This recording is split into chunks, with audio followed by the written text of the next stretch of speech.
O mar naquela noite parecia mais pesado do que normal e eu peço que feche os olhos e apenas escute esta história até ao fim. Dizem que algumas luzes nunca se apagam de verdade porque não pertencem a este mundo e sim à memória dos mortos. A história de hoje começa com um canal de investigação sobrenatural prestes a desaparecer nas sombras do algoritmo. O dono desse canal chamava-se Miguel e durante meses ouviu os números a cair lentamente até quase não restar ninguém a assistir. Eu preciso de algo criminal e preciso agora ou o canal morre comigo. Antes de desver que ele decidiu aceitar a mensagem de uma senhora chamada Inês. Se quiseres algo verdadeiramente esquecido, tens de vir a esta costa e ouvir as histórias do farol abandonado. Inês era estudante de História e passara anos a recolher lendas de uma pequena aldeia de pescadores no litoral português. Nessa aldeia um farol tinha sido apagado décadas depois de uma sucessão de naufrágios e tragédias que ninguém queria recordar. O farol abandonado numa aldeia que finge que ele não existe é perfeito para um especial de Halloween. Foi assim que numa tarde o Dom Miguel e a Inês chegaram à aldeia com mochilas câmaras e a ambição de gravar o vídeo mais importante das suas vidas. As ruas estreitas estavam quase vazias e o vento trazia o cheiro de sal misturado com o fumo das lareiras antigas. Temos como se estivéssemos a entrar num lugar para um tempo. As janelas fechadas seguiam-nos dois como homens desconfiados e cada passo ecoava mais alto do que deveria na calçada da asta. Quanto mais desconfortáveis eles ficam, melhor vai ser a reação do público. Miguel tentava manter o tom leve, mas a sua voz traía uma atenção que os microfones também registrariam. Na pequena tasca junto à igreja eles sentaram-se para comer qualquer coisa antes da subida ao farol. O senhor conhece o farol lá em cima na falésia. O silêncio caiu sobre a sala como se alguém tivesse apagado o som do mundo e apenas o estalar da coluna na frigideira continuasse. Um cliente mais velho deixou cair o talher e fez o sinal da cruz de forma quase automática. Estamos a fazer um documentário sobre o farol e as histórias da região e pode ser bom para a aldeia. O dono da tasca fingiu não ouvir e continuou a limpar focos com um pano de aço enquanto os outros clientes desviaram os ombros. Apenas o homem se aproximou da mesa apoiando-se numa bengala de madeira escurecida de teu tempo. Tinha o cabelo branco com espuma de uma antiga e as mãos manchadas de sal e de trabalho. A luz daquele farol não se apagou por acaso e não foi só a lâmpada que moveu-me aquela noite. A voz do velho soava a boca, mas Shirme Kuntz disse aquela frase há muitos anos. O senhor trabalhou lá em cima. Ele demorou a responder e o silêncio voltou a encher o espaço entre as palavras. Meu pai tomou conta da luz durante metade da vida e depois disso nunca mais voltámos a ser a mesma família. Então é perfeito para o nosso vídeo porque as pessoas adoram histórias reais contadas por quem viveu tudo. O velho olhou para Miguel com uma mistura de pena e excitação como quem vê um rapaz brincar com fósforos perto de um UFC. Chamam de mamela e se forem teimosos com pressa vão precisar disto. Ele pousou sobre a mesa uma chave refugada presa a um pequeno ar de metal que parecia um anel antigo defumado pela colusão. Esta é a chave do farol e ela abre mais portas do que vocês conseguem imaginar. Metam apenas uma coisa, não force a porta do porão ou nada daquilo que acenderam lá em cima voltará a apagar-se. Miguel sorriu para a cama como se estivesse a receber um prémio e não havia sincero. Prometo que vamos ter cuidado e nem pensar em abrir o porão e aquilo é só cenário para o vídeo. As palavras saíram fáceis, mas por trás do sorriso Miguel já imaginava faunelos com a frase proibida no porão em letras chamativas. Neste pré sentiu um arrepio subir e pelo pescoço e fixou a chave por alguns segundos antes de acordar na mochila. Mesmo que seja uma lenda, é um pedaço da história da sua família e nós vamos respeitar isso. Manuel não pareceu convencido, mas estava cansado demais para discutir com gente jovem e curiosa. A luz voltar a brilhar esta noite não é demasiado tempo para o mar porque nem todas as coisas de se aproximam querem ser salvas. Com esse último aviso ele afastou-se, mancando ligeiramente como se algo invisível puxasse pelo tornozelo a cada passo. Pouco depois Miguel e Inês deixaram a aldeia para trás e começaram a subir o trilho estreito que serpenteava pela faleza. O vento penhava força quanto mais se aproximavam do topo e o som das ondas batendo nas rochas parecia vir debaixo dos pés deles. Isto vai ficar incrível em áudio e parece que o mar está quase a falar connosco de tão alto que grita. Mesmo manteve o olhar no caminho de cada terra enquanto pensava nas datas, nos naufrágios e nas notas que tinha recolhido em arquivos antigos. Há registros de pelo menos 4 navios perdidos nesta zona em menos de 2 anos e ninguém conseguiu explicar essa concentração de desastres. Para ela aquele lugar é uma ferida aberta na memória do país e uma peça em falta da sua tese sobre rotas esquecidas. Quando finalmente chegaram ao portão de ferro diante do farol, o sol já se escondia atrás de nuvens densas e pesadas. O edifício erguia-se sozinho no topo da falésia com um dedo acusador apontado contra o céu cinzento. É ainda melhor do que nas fotos porque parece que o tempo ficou preso aqui em cima. A porta principal estava semi-aberta e rangia ao sabor do vento quando suspirasse devagar depois de um longo sono. Miguel colocou a câmera a gravar e falou com a sua voz de apresentador decidido a recuperar a energia habitual. Sejam bem-vindos a mais um episódio de investigação em que vamos passar a noite num farol esquecido pela costa e por todas as autoridades. Ele descreveu rapidamente a história oficial enquanto Inês complementeava com dados que soavam a notas de rodapé sombrias. Os relatórios falam em tempestades, chutas, má visibilidade e afumando, mas os relatos orais dizem que a luz deixou de cumprir a sua função. Com um gesto quase cerimonial, Miguel ergueu a chave que Manel lhe entregara e empurrou a porta até esta ceder. O interior do farol cheirava a pedra úmida, óleo e pantê e a um leve rastro de fumo que não deveria estar ali depois de tantos anos de abandono. O som do vento ficou mais distante e foi substituído pelo eco dos passos de uso nas escadas em caracol que subiam em direção à lente. Vamos furar patamar por patamar porque se houver qualquer coisa aqui dentro eu quero registrar tudo com o som e imagem. No primeiro patamar encontraram um cabide enferrujado com um casaco grosso de tempo com uma pele esquecida de alguém que saiu apressado. Havia também uma lanterna de metal partida e um relógio de parede parado para sempre nas 3:17. Gravações antigas estão riscadas na madeira como se alguém tentasse escrever depressa demais antes da luz ir embora. Inês passou os dedos sobre as letras e sentiu a textura irregular do medo travada à faca. No segundo patamar, uma pequena mesa de madeira abrigava uma caixa cheia de velas consumidas até ao fim, deixando manchas corridas na superfície. Os espectadores vão perguntar se isto foi montado por nós, mas tudo aqui tem a poeira certa para ser verdadeiro. O terceiro patamar guardava uma fotografia quase elegível protegida por um vidro rachado. Na imagem via-se o homem de uniforme simples ao lado de uma mulher séria e de uma menina sorridente com o cabelo preso por uma fita. Atrás deles para havia uma sombra que não pertencia a nenhum corpo e parecia estar um passo mais perto além do que deveria. Esta deve ser a família do Fruer e a forma como a imagem ficou queimada atrás deles não me deixa nada confortável. Miguel aproximou a câmara da fotografia e por um segundo jurou ver a menina piscar um olho no reflexo, mas não disse nada para não estragar a tomada. Quando chegaram finalmente ao topo do farol, a luz natural já era pouca e o interior estava mergulhado numa penumbra suja. A granulante estava coberta por um tecido doce que cheirava a mofo e a salsê. Vamos fazer a revelação em direto porque quero que o público sinta que está a arrancar este pano com nojo. Miguel contou até 3 em voz alta e puxou o tecido para longe, deixando a lente nua e opaca à sua frente. Num instante o vidro refletiu não apenas os rostos de Miguel e de Inês, mas também a silhueta de uma terceira figura atrás deles. Era pequena, de ombros estreitos e cabelo escuro, e embora não houvesse ninguém nas escadas, a forma desapareceu quando Miguel se voltou assustado. Ficaste muito pálido de repente, e isso não é só por causa da luz. Foi apenas o reflexo da fotografia lá de baixo a subir-me à cabeça e não podemos deixar que a imaginação estrague a vítima do vídeo. Inês franziu o sobreolho, mas preferiu não insistir e concentrou-se numa estante encostada à parede descascada. Entre livros técnicos e cadernos vazios, ela encontrou um volume mais pesado de capa de cor escurecida e canto vincado. Acho que isto é aquilo que eu estava à procura e parece um diário porque está datado de 1897.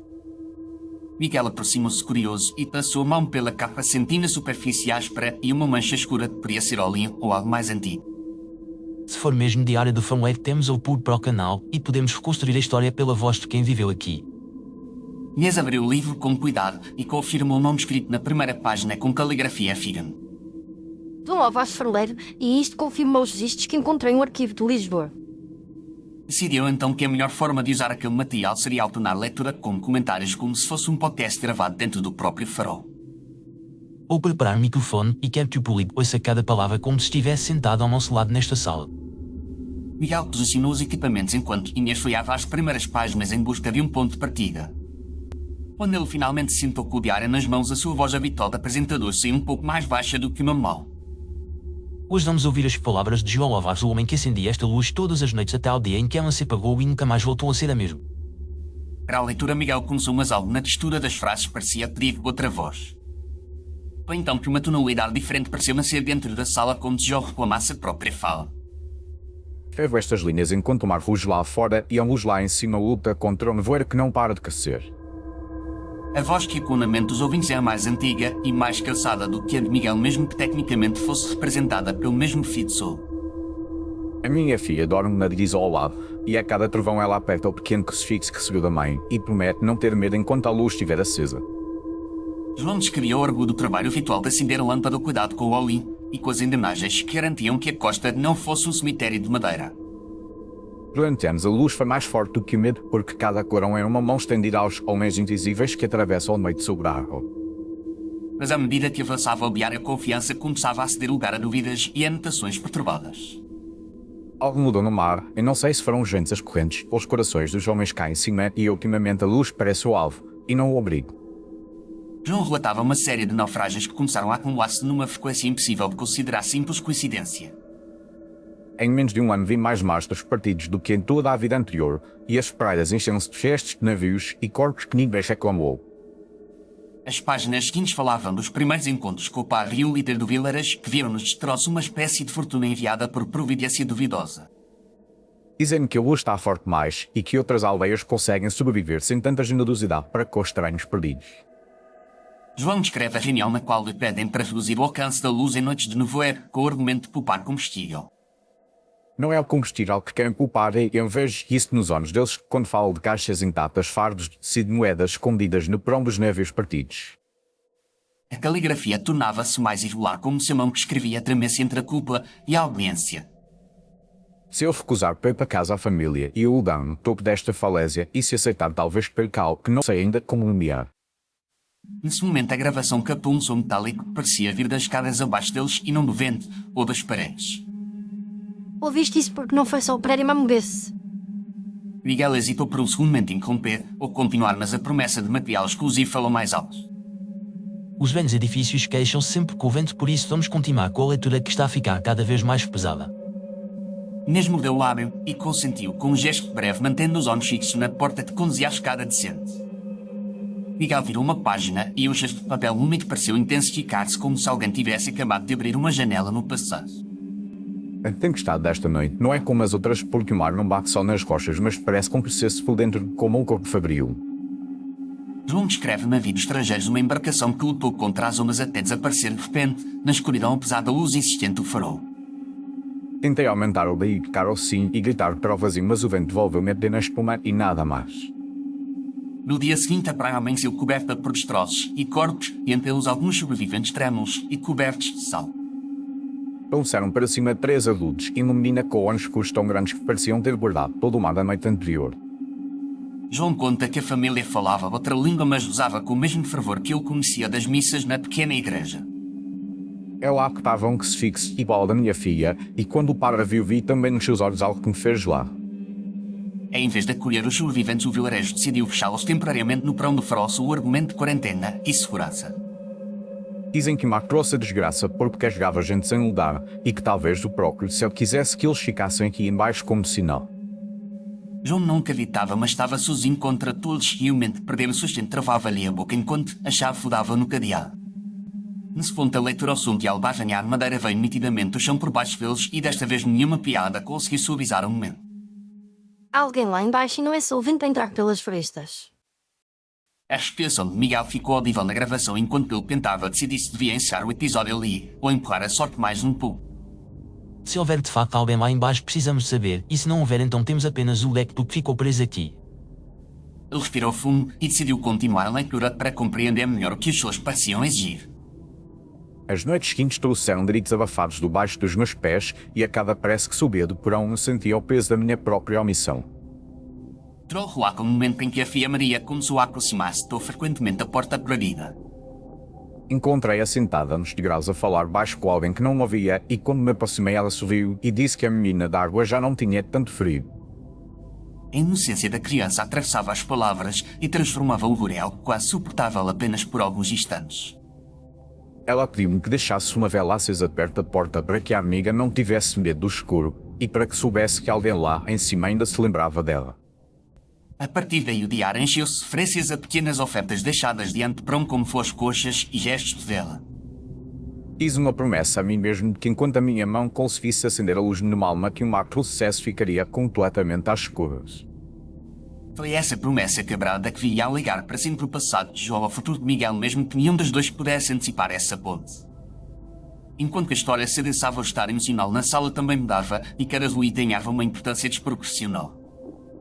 Tenho a sensação de que se pararmos a leitura agora alguma coisa vai ficar a menos de um gesto na nossa direção. Ao ouvir isso, Miguel percebeu que já não era apenas a audiência digital que esperava pela continuação, mas algo naquele edifício antigo. Vamos até ao fim porque é para isso que viemos e se o passado quer ser escutado é melhor ouvir com atenção antes que seja tarde demais. Ele passou mais algumas páginas e encontrou anotações feitas com traços irregulares e gotas secas que pareciam lágrimas ou outro líquido mais denso. Os homens da aldeia vieram esta noite com antenas e vozes secas e disseram que não podíamos continuar a gastar recursos com estranhos que não pertencem a este lugar. João escreve sobre a discussão com o par que se deixou envenenar pela tendência e pelo medo de perder o apoio dos mais influentes. Ouvi alguém dizer que o mar aceita sacrifícios tão bem como aceita orações e que algumas vidas valem menos do que um inverno de fome. O faroleiro sentia-se cercado por todas as partes e sem saída, e as páginas ganhavam manchas ou a tinta se espalhava devido à mão trêmula. A luz lá em cima vacila cada vez que um navio se aproxima e não sei mais se é defeito um mecanismo ou vontade dos homens que mexem nas válvulas às escondidas. É então que o diário descreve a maior tempestade de todas uma noite em que o céu parecia querer cair dentro do mar. A casa tremeu como um bar e ouvi um cor de voz a subir do perão e chorar com trovões e com o choro da minha filha, que não sabia de que lado da porta queria ficar. João correu para garantir que a luz continuava acesa, mas algo falhou e durante alguns segundos o farol mergulhou num breu total. Nesse instante ouvi um som que não pertencia nem ao mar nem ao vento e quebrou-se algo dentro de mim como se a minha própria fé tivesse caído da falésia.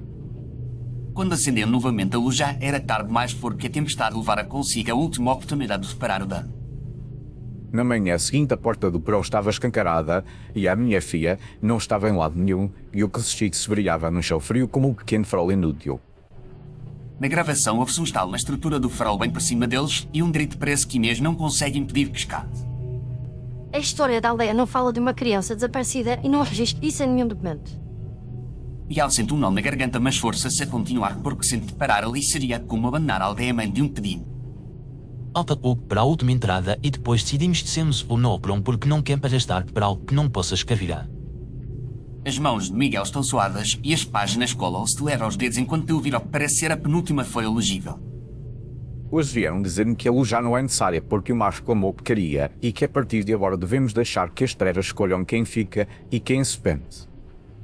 João fala de como ir retirar a responsabilidade oficial, mas não ocupa sentindo que a própria consciência se transformou numa lâmpada rachada. A luz se apagar, eles nunca irão embora e não sei se falo dos que estão no perão do mar ou dentro de mim e talvez sejam todos a mesma coisa. A frase termina ali com a tinta ainda mais carregada e logo a seguir o diário é engolido por um borrosco que impede a leitura de qualquer outra palavra. Na sala do farol, o silêncio após essa frase pesa tanto que até o som constante das ondas parece diminuir. Sinto como se este livro tivesse separado a mãe de um grito e talvez o resto esteja escrito noutra parte deste edifício. Miguel fecha o diário devagar e olha para a porta estreita que desce ao perão, lembrando-se da promessa que fez a Manuel na tasca. Se tivermos coragem de ser, vamos encontrar apenas pedra vazia e umidade porque tudo o resto ficou no passado e agora só vivem nas palavras. Nenhum Deus acredita verdadeiramente nisso, mas às vezes mentimos para nós próprios para conseguir dar o passo seguinte. Se for só imaginação, precisamos de provar isso, e se não for, alguém tem de testemunhar o que aconteceu aqui em baixo antes que desapareça de vez. O olhar de Inês mistura medo e determinação porque para ela aquela descida também representa uma peça fundamental da história que estuda. O chave ainda na mão, Miguel aproxima-se da porta de ferro que guarda as escadas para o perão. Um calfrio parece vibrar sob o toque e por um instante ele sente que outra mão do outro lado imita os gestos. Se houver alguma coisa que não queira ser encontrada, que nos perdoe, mas não foi por nossa causa que tudo isto começou. A chave roda com dificuldade do cadeado, mas acaba por se ter libertando um cheiro a estagnado de saudades que já as apagadas há muito tempo. Os primeiros degraus rangem-se o peso deles enquanto a luz da lanterna desenha sombras que caudam a parede em movimentos irregulares. Parece que o tempo aqui embaixo se move a outra velocidade e cada segundo arrasta consigo um século inteiro. Pode ser encontram marcas de um mesmo nas paredes, restos de cera no chão e trapos ressequidos presos a correntes enferrujadas. Num canto, uma estrutura de madeira caída lembra uma cama improvisada onde alguém se encolheu até o corpo deixar de lutar contra o frio.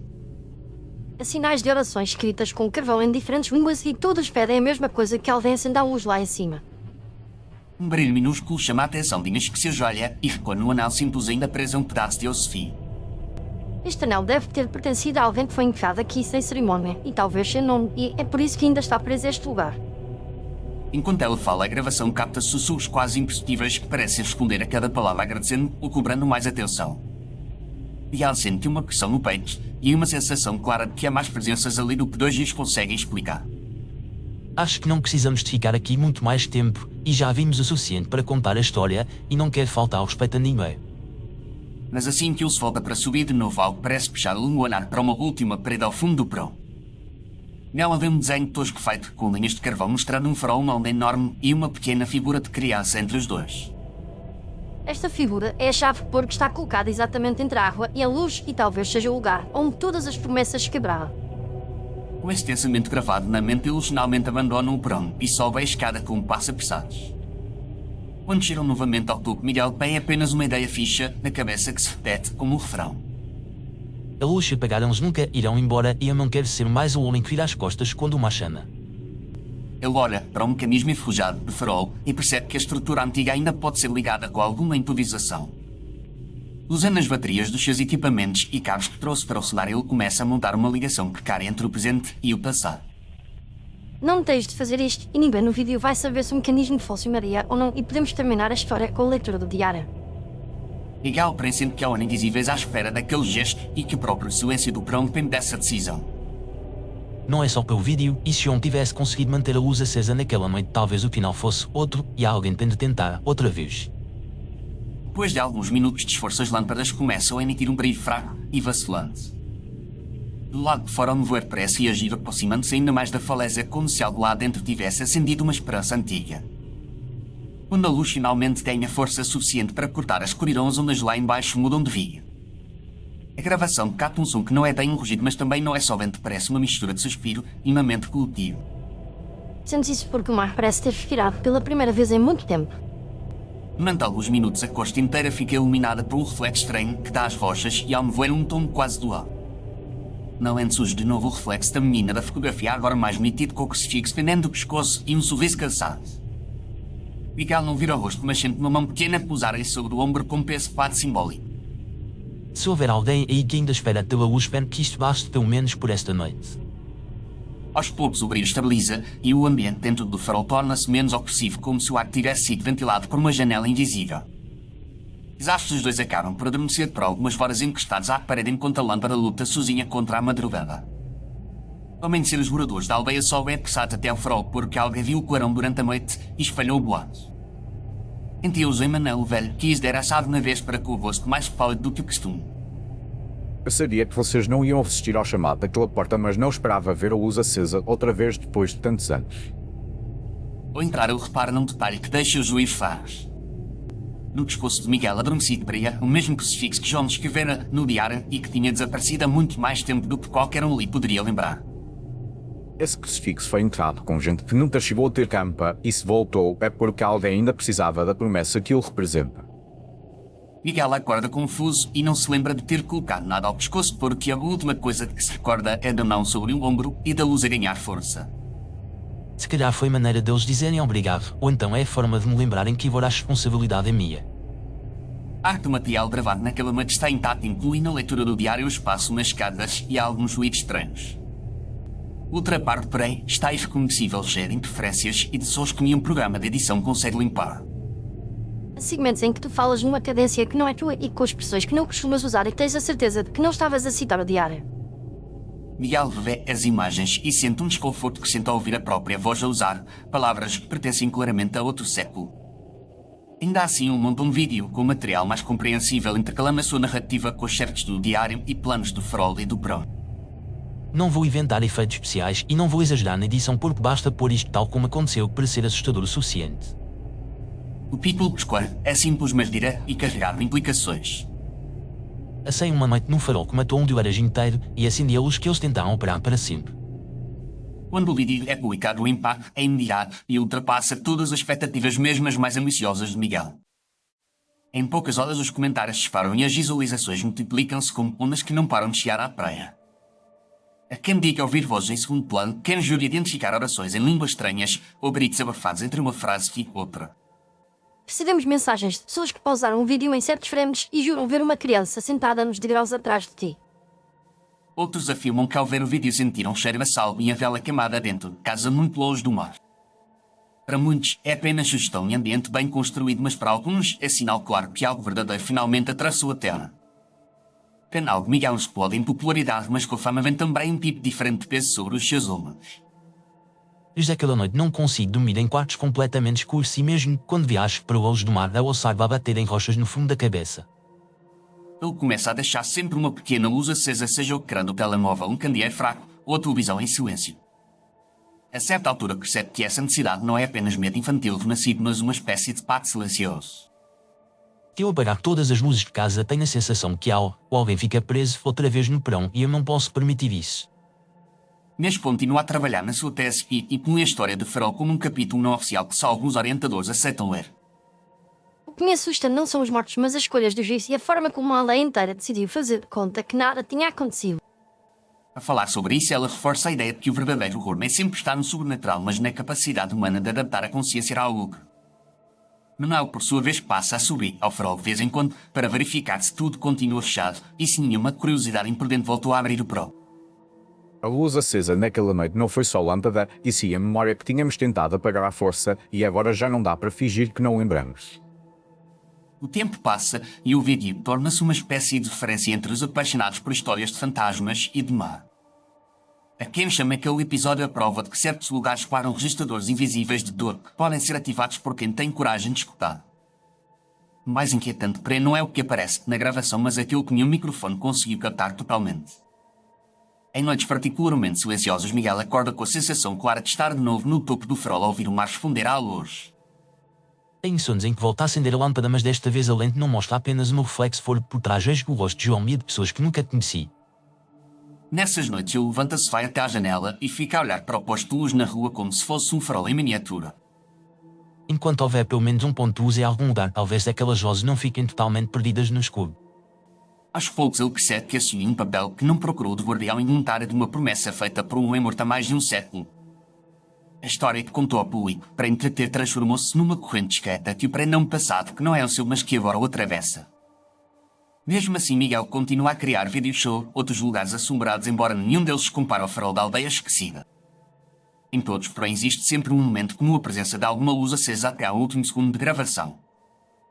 Ele nunca mais filma da completa escuridão e isso torna-se quase uma assinatura estética reconhecida pelos seguidores.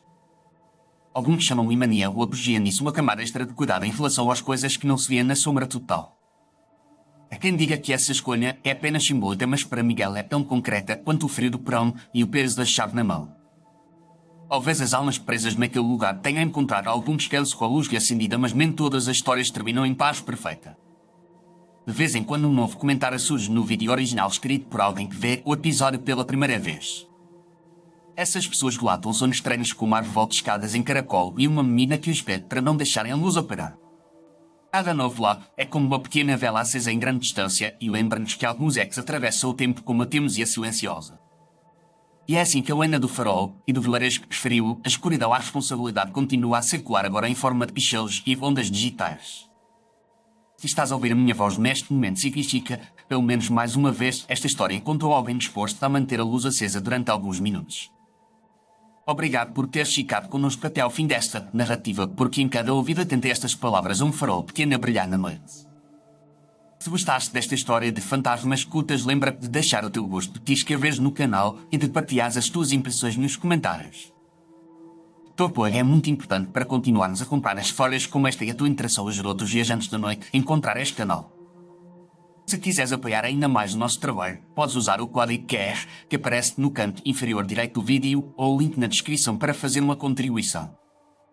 Na mesma descrição encontras também ligações para outras séries completamente diferentes que fazem parte deste universo de histórias, mas seguem caminhos próprios. Explora essas outras obras quando terminares esta viagem, porque cada uma delas acende uma luz diferente em cantos escuros do nosso imaginário. Por agora despeço-me de ti, desejando-te uma noite tranquila, cheia de sonhos escuros e convidando-te a voltar para o próximo episódio de Histórias de Fantasmas Curtas.